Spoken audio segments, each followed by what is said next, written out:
ஹரி ஓம். எல்லாத்துக்கும் நமஸ்காரம். இந்த பகவத்கீதா சீரீஸில் 2வது அத்தியாயத்தில் 41வது ஸ்லோகத்திலிருந்து 60வது ஸ்லோகம் வரைக்கும் இந்த வீடியோவில் இப்போ நம்ம கற்றுக்கலாம். व्यवसायात्मिका बुद्धिः एकेह कुरु नन्दन बहुशाखा ह्यनन्ताश्च बुद्धयो व्यवसायिनाम् व्यवसायात्मिका बुद्धिः एकेह कुरु नन्दन बहुशाखा ह्यनन्ताश्च बुद्धयो व्यवसायिनाम् यामिमां पुष्पितां वाचं प्रवदन्त्य विपश्चितः वेदवादरताः पार्थ नान्यदस्तीति वादिनः यामिमां पुष्पितां वाचं प्रवदन्त्य विपश्चितः वेदवादरताः पार्थ नान्यदस्तीति वादिनः कामात्मानः स्वर्गपरा जन्म कर्म फलप्रदाम् क्रिया विशेष बहुलां भोगैश्वर्य गतिं प्रति कामात्मान स्वर्गपरा जन्म कर्म फलप्रदां क्रिया विशेष बहुलां भोगैश्वर्य गतिं प्रति भोगैश्वर्य प्रसक्तानां तयापहृतचेतसाम् व्यवसायात्मिका बुद्धिः समाधौ न विधीयते भोगैश्वर्य प्रसक्तानां तयापहृतचेतसाम् व्यवसायात्मिका बुद्धिः समाधौ न विधीयते त्रैगुण्य विषया वेदा निस्त्रैगुण्यो भवार्जुन निर्द्वन्द्वो नित्यसत्त्वस्थो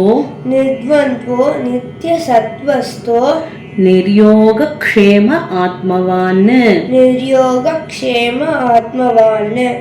त्रैगुण्य विषया वेदा निस्त्रैगुण्यो भवार्जुन निर्द्वन्द्वो नित्यसत्त्वस्थो निर्योगक्षेम आत्मवान् यावानर्थ उदपाने सर्वतः सम्प्लुतोदके तावान् सर्वेषु वेदेषु ब्राह्मणस्य विजानतः यावानर्थ उदपाने सर्वतः सम्प्लुतोदके तावान् सर्वेषु वेदेषु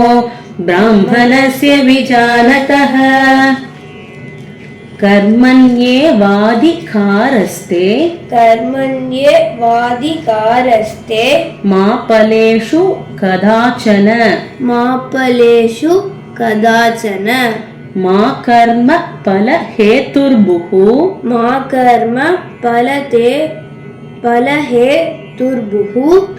मा ते संगोस्त्वकर्मणि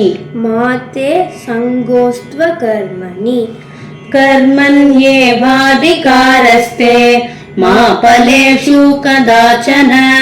मा कर्म फलहेतुर्भुः मा ते संगोस्त्वकर्मणि योगस्थः कुरु कर्माणि संगं त्यक्त्वा धनञ्जय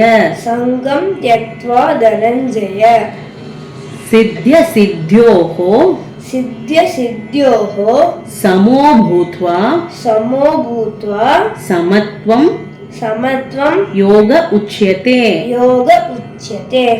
योगस्थः कुरु कर्माणि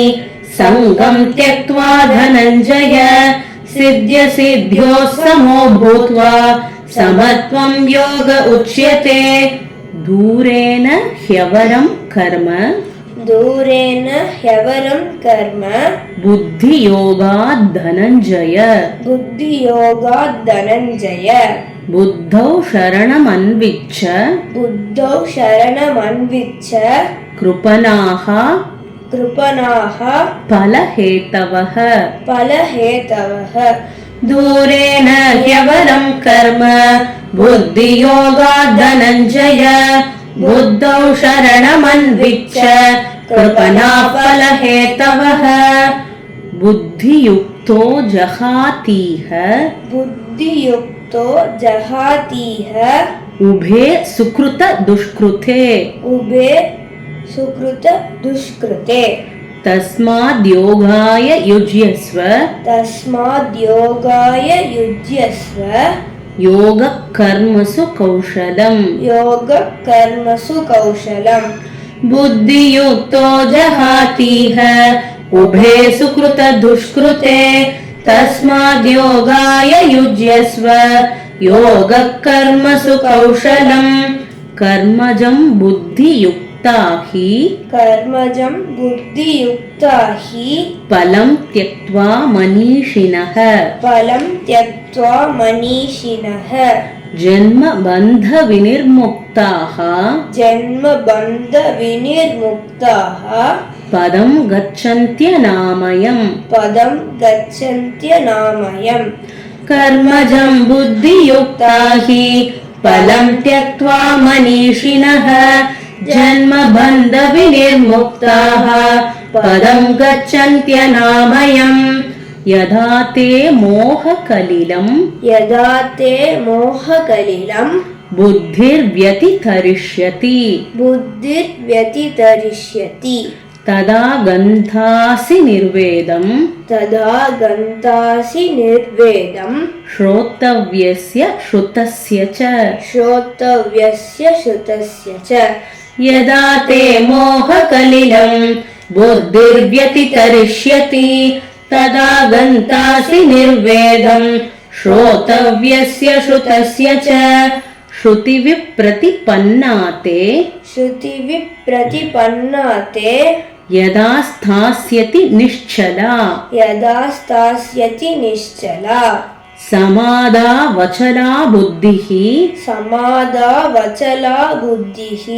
तदा योगमवाप्स्यसि श्रुतिविप्रतिपन्ना ते यदा स्थास्यति निश्चला समाधावचला बुद्धिः तदा योगमवाप्स्यसि अर्जुन उवाच स्थितप्रज्ञस्य का भाषा समाधिस्तस्य केशव स्थितधीः किं प्रभाषेत किमासीत व्रजेत किम् अर्जुन उवाच स्थितप्रज्ञस्य का भाषा समाधिस्तस्य केशव स्थितधी किं प्रभाषेत किमासीत व्रजेत किम् श्रीभगवानुवाच प्रजहाति यदा कामान् सर्वान् पार्थ मनोगतान् आत्मन्येवात्मना तुष्टः स्थितप्रज्ञस्तदोच्यते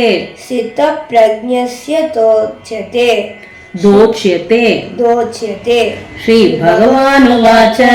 प्रजहाति यदा कामान् सर्वान् पार्थ मनोगतान् आत्मन्येवात्मना तुष्टः स्थितप्रज्ञस्तदोच्यते दुःखेष्वनुद्विग्नमनाः दुःखेष्वनुद्विग्नमनाः सुखेषु सुखेषु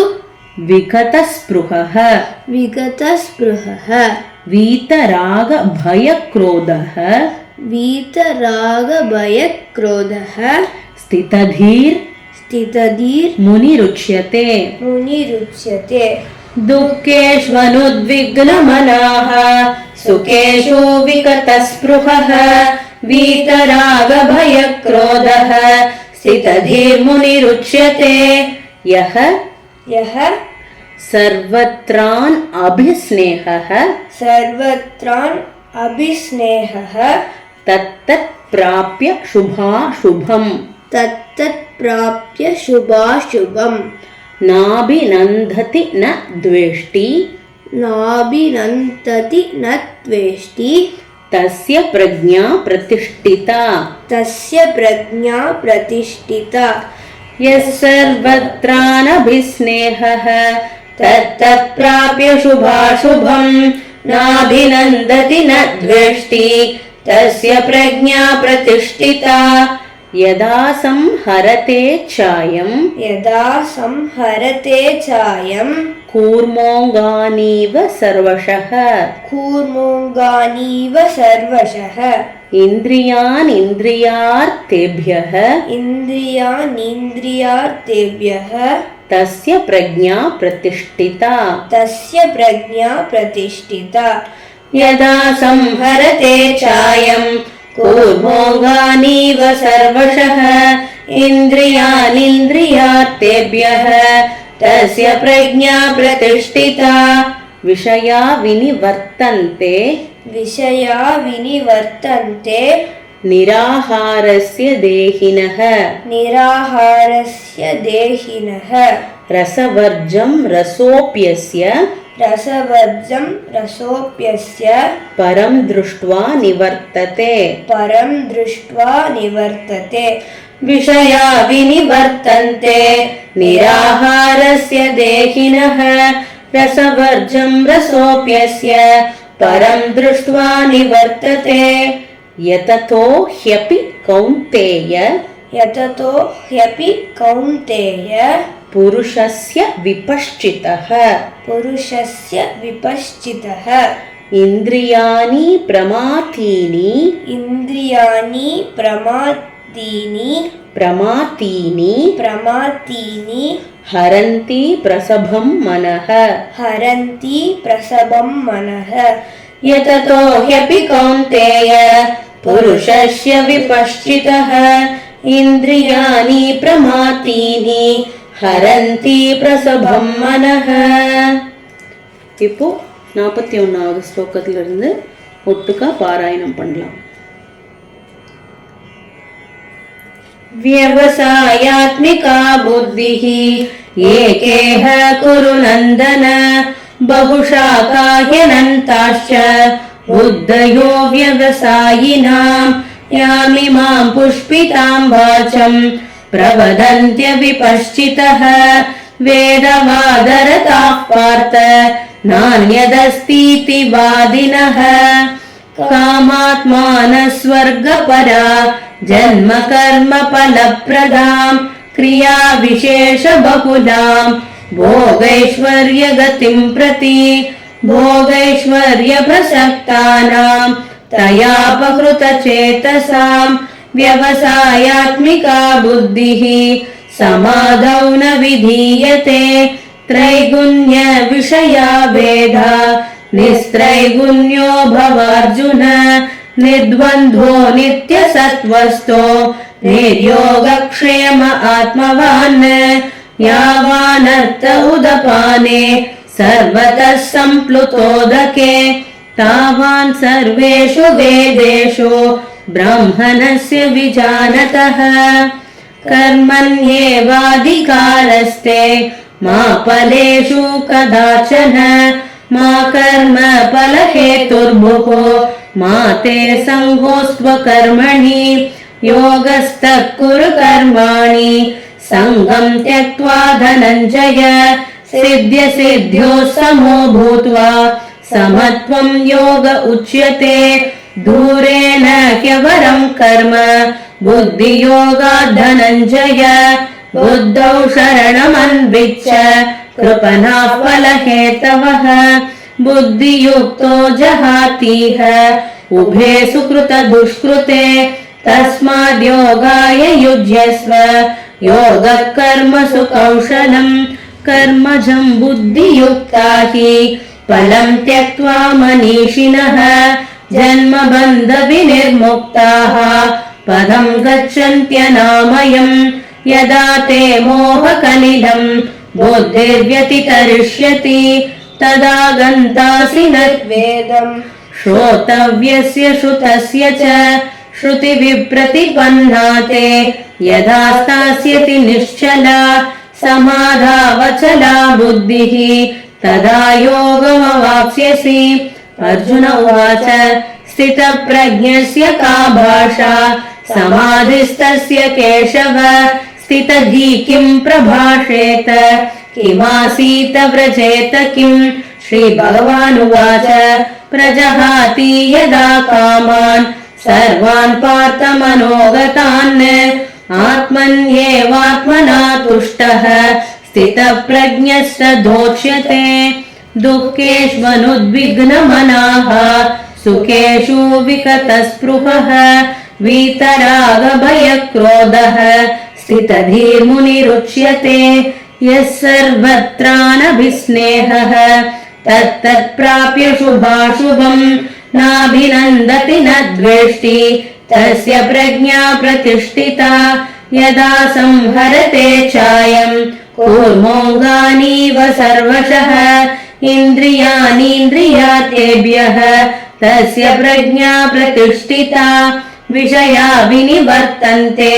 निराहारस्य देहिनः रसवर्जं रसोऽप्यस्य परं दृष्ट्वा निवर्तते यततो ह्यपि कौन्तेय पुरुषस्य विपश्चितः इन्द्रियाणि प्रमाथीनि हरन्ति प्रसभं मनः। नमस्कारं। हरि ओम्।